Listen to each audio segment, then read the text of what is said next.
Hi everyone, my name's Chloe, 33, female, and I have been married to my husband Sebastian, 34, male, for the past 7 years. We have had a good relationship and a good marriage, but now it seems like everything is coming to an end. Let me tell you from the start. So, my husband has had this female best friend named Alicia, 34, female. They were in high school and dated for a year. Then they realized that they were better as friends and continued to stay as friends. Now, Alicia was a typical pick-me girl that you can expect. I hated hanging out with her. Alicia was one of those girls who always had to be the center of attention, and she definitely enjoyed putting me down to make herself look better. I remember the first time I met her, she gave me this look up and down like she was sizing me up. Then she made some comments about how she was so glad my husband had finally found someone and how she was glad that she didn't have to marry him anymore. It felt so weird, but I brushed it off, thinking maybe I was just being sensitive. But as time went on, it became pretty clear that she had it out for me. There was this one time we were all out for dinner and she started talking about how she and my husband used to go on these adventures together. She went on and on about this camping trip they took where they got lost and had to rely on each other for survival. She made it sound like some epic romance, and I just sat there feeling like a third wheel. Then there was the time we were at a party and Alicia decided to tell everyone about how my husband used to have this huge crush on her back in high school. She laughed about it, saying how he was always trying to impress her and how she thought it was cute. I could see my husband squirming in his seat, clearly uncomfortable, but Alicia just kept going on. It was like she wanted to remind everyone, especially me, that she was his first love or something. The worst, though, was probably last Christmas. We were all at my in-laws' house and Alicia had come over with this elaborate homemade pie. She kept going on about how she learned to make it from scratch and how it was my husband's favorite. When I mentioned that I had baked cookies for the occasion, she gave me this pitying look and said, "Oh, that's sweet. I'm sure your cookies are delicious too." Now, I know it doesn't sound so mean, but the way she said it was so bitchy and condescending, I could have screamed. To make matters worse, my husband didn't seem to see how awful she was.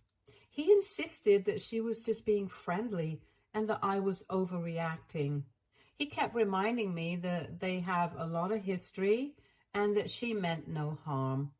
But it felt like every time we were around her, she was trying to undermine me and make me feel small. I tried talking to my husband about it, but it always turned into a fight. He got defensive, saying that Alicia was just his friend and that I was being paranoid. It's like he couldn't see how toxic she is, and it made me feel like I'm the crazy one. I even considered trying to distance myself from her, but it was hard because she was such a big part of my husband's life.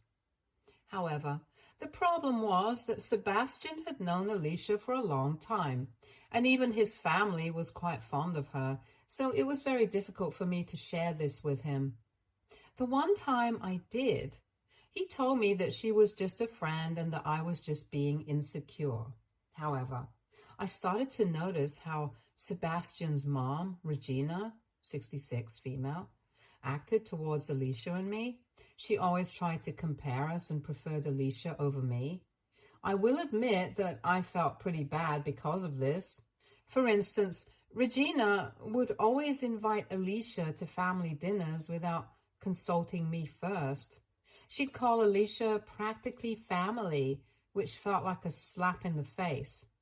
At one of these dinners, Regina went on and on about how Alicia had such a natural talent for cooking, while subtly implying that my cooking was just okay. She even asked Alicia for her recipe for a dish that I had made, as if Alicia's version would automatically be better. Another time, during a family gathering, Regina made a comment about how lucky Sebastian was to have two such beautiful and talented women in his life. But then she added, looking at Alicia, "Some people just have that natural charm and grace." It was clear who she was talking about, and it wasn't me. It felt like Regina was always finding ways to highlight Alicia's supposed superiority. Despite all of this, I loved Sebastian a lot, and I tried my best to get over it. I even tried to hang out with Alicia more and get to know more about her, thinking maybe if we became friends, it would make things easier. There was one time we went shopping together and I tried to make an effort to bond with her, but it ended with her making passive-aggressive comments about my fashion sense. She said things like, "Oh, that's cute. It's nice that you don't feel the need to follow trends," while she picked out the latest styles for herself. I realized that I didn't need to be friends with her just because she was friends with my husband. It became clear that trying to get closer to her was just making me miserable. Every interaction with her felt like a competition, one that I hadn't signed up for and didn't want to be a part of. I decided to distance myself from Alicia and focus on my own well-being. It wasn't easy, especially because of how intertwined she was with Sebastian's life and family. But I knew I had to do what was best for my mental health. I started finding excuses to avoid gatherings where Alicia would be present and made an effort to plan activities with Sebastian that didn't involve her. A few years ago, when I was pregnant with my son, Jamie, 7, male, I was really looking forward to starting this new life with my new family. However, the day I went into labor, I couldn't reach Sebastian. I had to call my best friend who took me to the hospital and was in the delivery room with me. Sebastian came to the hospital 5 hours after Jamie was delivered. When I asked him where he was, he told me Alicia's marriage had just ended and he was consoling her. I was furious. I did feel bad about her marriage ending, but I needed him, and he had picked her over me and our baby. I told him that he could not see the baby until he broke everything off with Alicia and swore on Jamie that he would never see her again. He started arguing with me, saying that I was being hormonal and acting like a brat, and that Alicia was his best friend and he couldn't just cut her out of his life. I told him that he could then cut me and his son off. After a lot of arguing, he promised me that he would never see her again. I also made him promise me that I would never have to see her again, and that if his parents wanted to see Alicia, they could see her, but not mention it to me. Also, to never invite her to family events when I was coming. To be honest, I didn't feel entirely good about giving him that ultimatum, but I was at my breaking point. It wasn't just about that one incident, but years of feeling second place to Alicia. I knew it was drastic, but I needed him to understand how serious I was about this. After Jamie was born, I thought things would get better, and for a while they did. Sebastian kept his promise, and Alicia was no longer a looming presence in our lives. It felt like a weight had been lifted. Regina wasn't too happy about it at first, but she eventually came around when she saw how happy Sebastian and I were. Family events became less stressful, and I started to feel more at ease. Despite this improvement, there were moments when the past would creep up. For instance, one evening, Regina made a comment about how she missed Alicia's baking during Christmas. I had to remind myself to breathe and let it go. It was clear that Alicia still had a place in their hearts, and while it stung, I understood that years of friendship and family ties don't just disappear. There was also the time when Sebastian's old friend group had a reunion they wanted to invite Alicia, and Sebastian had to explain the situation to them. It was awkward, and I could see it pained him to exclude her. But he did it for our family. Another challenge was rebuilding trust. The incident during Jamie's birth had left a scar. There were times when I would wonder if he resented me for making him choose, and I had to work through those insecurities. Counseling helped us a lot during this period. We learned to communicate better, and Sebastian started to see things from my perspective.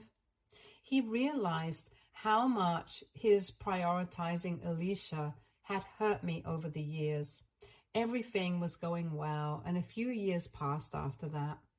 I honestly thought that this was all behind me and that I didn't have to worry about this ever. Since my son has grown up now, sometimes I ask my mother-in-law, Regina, to babysit, especially during the hours I work. It's only for a few hours every day at a time and sometimes on weekends. However, ever since she started babysitting my son, I have noticed that Jamie's attitude towards me has changed completely.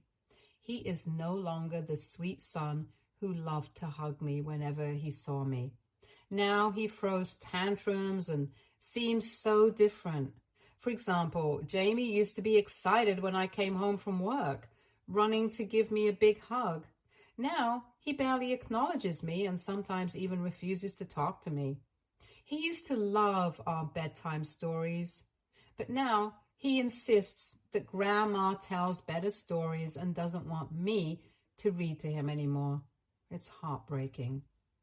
I've also noticed that Jamie has started saying things that sound suspiciously like Regina's opinions. He'll say things like, "Grandma says you should spend more time with me," or "Grandma makes the best food, not you."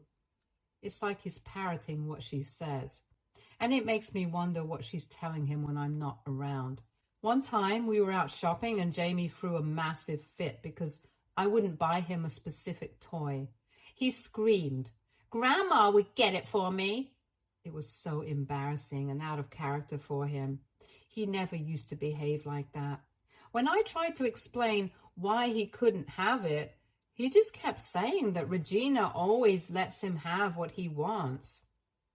Things came to a head a few weeks ago when Jamie refused to come home after spending the day with Regina.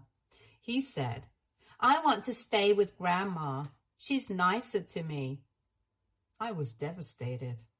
I tried to talk to Regina about it, but she brushed it off, saying that Jamie was just being a typical kid and that I shouldn't worry, but it's hard not to. I've also noticed Jamie's behavior has changed in other subtle ways. He's become more defiant, often ignoring my requests or doing the exact opposite of what I ask. Simple things like asking him to clean up his toys or put on his shoes have become daily battles. It's like he's testing me constantly, and it's exhausting. Another thing that has really bothered me is that Jamie has started making comparisons between me and Regina. He'll say things like, "Grandma's house is more fun," or "Grandma lets me watch whatever I want." It feels like he's being pitted against me, and I don't know how to handle it. I've tried to talk to Sebastian about it, but he just thinks I'm overreacting again. I tried to spend more one-on-one time with Jamie to rebuild our bond. We went to the park, baked cookies, and even had movie nights with his favorite films. But no matter what I did, it felt like Regina's influence was overshadowing my efforts. It had gotten to the point where I dreaded leaving him with her, but I didn't have many other options for childcare at that time. I didn't think much of it and thought that this was just part of growing up. But about a week ago, he told me that he misses his new mommy. I was surprised and asked him who his new mom was, but he didn't say anything and ran back to his room. I was worried about his reaction, so I did something that I'm not proud of.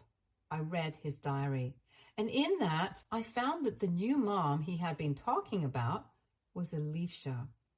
he had written in his diary that Alicia is so nice. She gives me candies, but Dad says we can't tell Mommy or she will not let us see Alicia. I was heartbroken, not only because my son was calling someone else the new Mommy, or that my mother-in-law had let my son see Alicia and broke my boundaries, but that they had made my son lie to me. There were several other pages where he had talked about Alicia. He wrote about how she took him to the park, bought him toys, and even taught him how to ride a bike. These were all things I wanted to experience with him, and it felt like they were being stolen from me. I confronted Sebastian about it that night. He was defensive at first, saying that Jamie must have misunderstood things and that he never meant to go behind my back. But the diary entries were clear, and there was no denying that he had crossed the line. He admitted that he had taken Jamie to see Alicia a few times, thinking it wouldn't hurt since Jamie seemed to like her. He didn't understand how much it hurt me to be kept in the dark and undermined. I felt betrayed, not just by Sebastian, but by Regina as well. She had clearly been facilitating these visits, knowing full well that I wouldn't approve. It was like she didn't respect my role as Jamie's mother or my right to set boundaries for our family. I called her out on it and she just shrugged it off, saying that she was just trying to keep everyone happy. Jamie's diary entries also revealed that Regina had been telling him that Alicia was like a second mom to him. No wonder he was so confused and acting out. He didn't know who to listen to or how to reconcile the conflicting messages he was getting from the adults in his life. It was heartbreaking to think about the confusion and stress he must have been feeling. I was angry. I waited for Sebastian to come home, and when he did, I asked him about this. He tried to deny it, but the proof was right there, so he couldn't. He said that Alicia just accidentally visited the house when he and Jamie were there, and Mom just innocently told Jamie that Alicia was his new mommy, and it stuck. He claimed that he had only met Alicia once, but then I showed Jamie's diary to him, and his lies unraveled. He said, "So what if Alicia met him? This was all a mistake." He insisted, but I told him this wasn't a mistake. I set a boundary and he broke it. I told him to get out of the house, and he left and stayed with his parents for the night. That night, I couldn't sleep. My mind was racing with all the emotions and thoughts. How could he do this? How could he put Jamie in such a confusing situation? I felt like my trust had been shattered, and I didn't know how we could move forward from this. I kept rereading Jamie's diary entries, each one breaking my heart a little more. The next morning, Regina called me. She was upset that I had kicked Sebastian out and said I was overreacting. She kept defending Alicia, saying that she was just trying to be nice to Jamie and that I was making a big deal out of nothing. I told her that she had no right to go behind my back and that she had completely disregarded my feelings and boundaries. She tried to argue, but I hung up on her. I was done with her meddling. He came home the next day and tried to talk to me, but I told him that I was done with him and that I wanted to leave him. He said that he couldn't believe I would say that over such a small thing. I told him it was not a small thing. The day our son was born, he picked Alicia over me, and now he has done it again. I'm not going to stand for this. I told him that he should take his stuff and move out, and that we would contact the lawyers and figure out the custody and everything else. He started crying and begging me not to do this. He kept saying how much he loved me and Jamie and how he never meant to hurt us and that he couldn't imagine his life without us. But I was really done. I felt a mix of emotions, anger, betrayal, and deep sadness. I had given him so many chances to prove that he could prioritize our family, but he kept letting me down. It wasn't just about Alicia, it was about the pattern of disrespect and dishonesty. Every time he chose her over me, it felt like a knife to my heart. The day Jamie was born was supposed to be one of the happiest days of our lives, but instead, it was marred by his absence and the realization that he would always put Alicia first. Sebastian kept insisting he didn't mean to hurt me, that he was just trying to be a good friend to Alicia, but that wasn't the point. The point was that he consistently disregarded my feelings and the boundaries we had set together. His actions showed me that he didn't respect me or our marriage. As he sat there crying, I felt a strange sense of calm. I knew this was the right decision for me and Jamie. We couldn't keep living in this toxic cycle. Jamie deserved to grow up in a home where his parents respected and valued each other, not one where there was constant tension and deceit. I started packing his things while he watched, still pleading with me to reconsider. He said he would cut Alicia off completely, that he would do anything to make things right, but I couldn't believe him anymore. His promises meant nothing when his actions repeatedly betrayed me. I told him I needed space and time to heal, and that meant he had to leave. As I packed, memories of our relationship flooded my mind. The good times, the laughter, the dreams we had shared. It was hard to let go, but I knew it was necessary. I couldn't keep sacrificing my happiness and self-respect for someone who didn't value them. Sebastian finally left, taking only a suitcase of his essentials. I told him I would arrange a time for him to come back and get the rest of his things when Jamie wasn't around. I wanted to shield our son from as much of this pain as possible. The house felt eerily quiet after he left. I sat down and took a deep breath, trying to process everything. I knew the road ahead wouldn't be easy, but I felt a sense of relief knowing I had made the decision that was best for me and Jamie. I called my best friend and told her what had happened. She was supportive, reminding me that I deserved to be with someone who truly valued and respected me. A few hours later, I started getting calls from everyone. Regina also called me and told me that I was making a big mistake. But I told her that this had nothing to do with her and that she should stay out of it and that she is to blame for this as well. And I hung up on her. As I sat there, I couldn't help but replay the events in my head. I knew deep down that I needed to stand my ground, but the doubt crept in. What if I was overreacting? What if I was breaking up our family over something that could be fixed? This was making me question myself even more. Regina had always been a strong presence in Sebastian's life, and I wondered if I was wrong to push her away, too. My phone buzzed with texts and voicemails from Sebastian, his parents, and even a few of our mutual friends. Most of them were urging me to reconsider, saying things like, "He made a mistake, give him another chance," or "Think about Jamie, he needs both of his parents." It was overwhelming, and I felt like I was being pulled in a million different directions. One message stood out, though. It was from my best friend. She reminded me of all the times I had confided in her about feeling second to Alicia, about how lonely and hurt I felt when Sebastian would dismiss my feelings. She said, "You need to do what's best for you and Jamie. Don't let anyone guilt you into staying in a situation that's damaging to your well-being." But as I'm sitting alone in this house, I can't help but feel confused. Am I making a big mistake doing this? Am I taking this too far?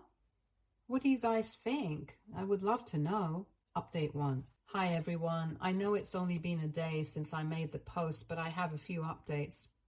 Things have become so much clearer now.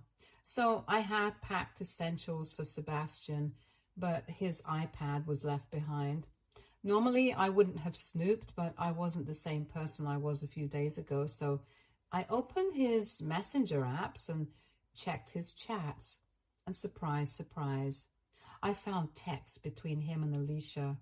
And guess this, the texts went back years.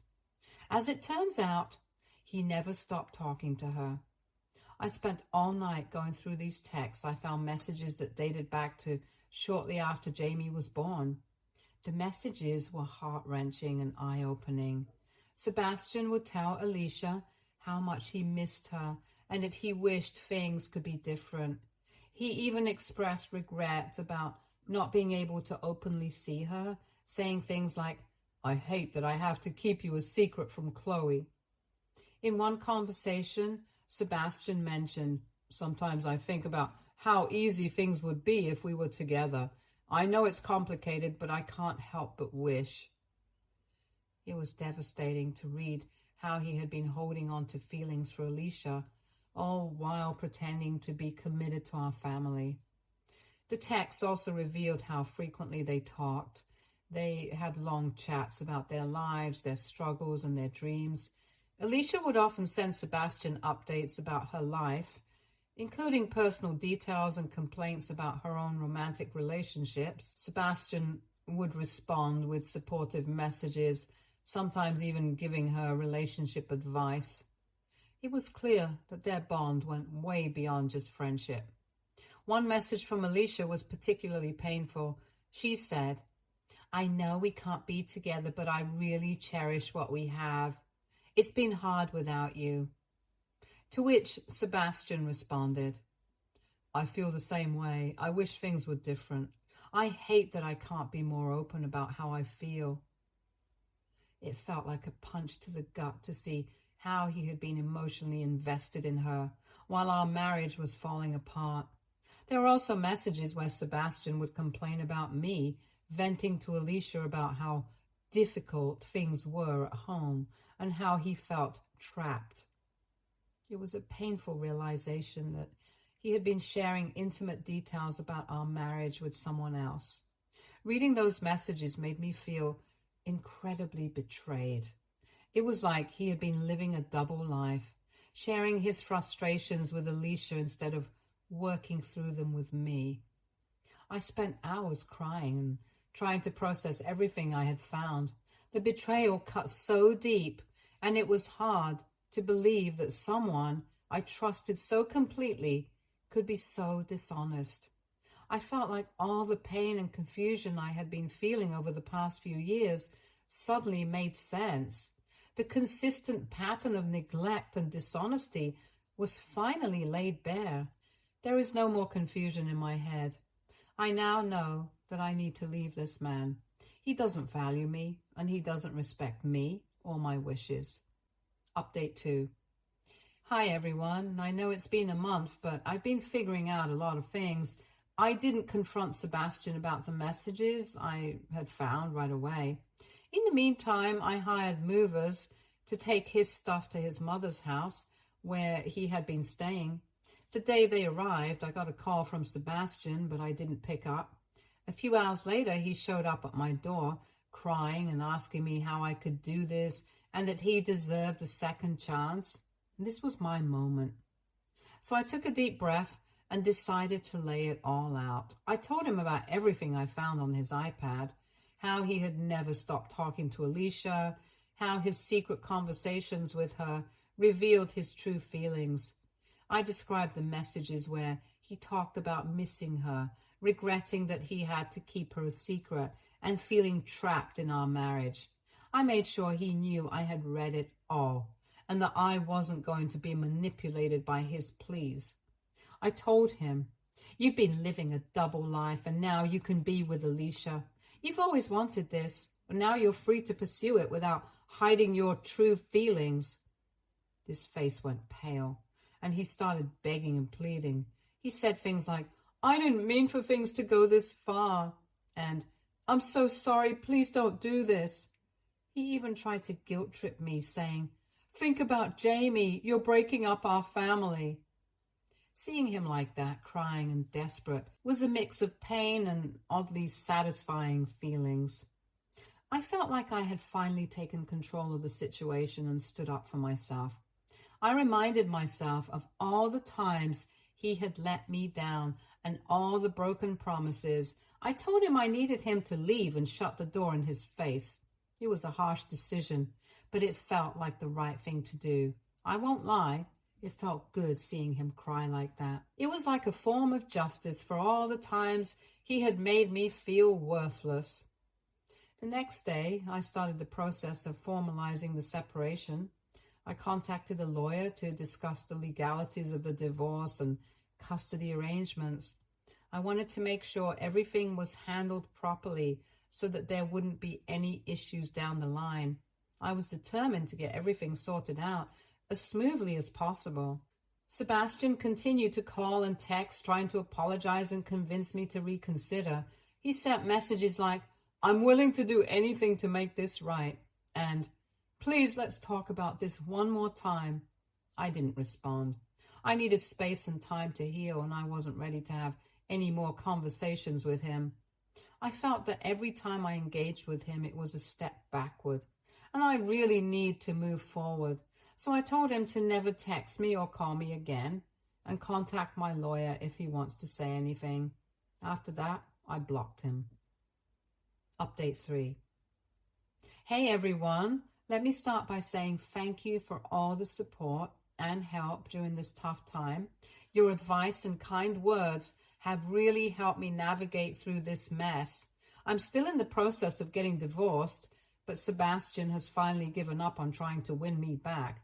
It's been a long and difficult journey, but it feels like we're moving towards a resolution. Things with Jamie have been challenging. He's still trying to understand what's going on. He's been asking questions like, "Why isn't Daddy coming home?" And "When can we see Daddy again?" It breaks my heart to see him confused and upset. I've been doing my best to explain things to him in a way that's appropriate for his age.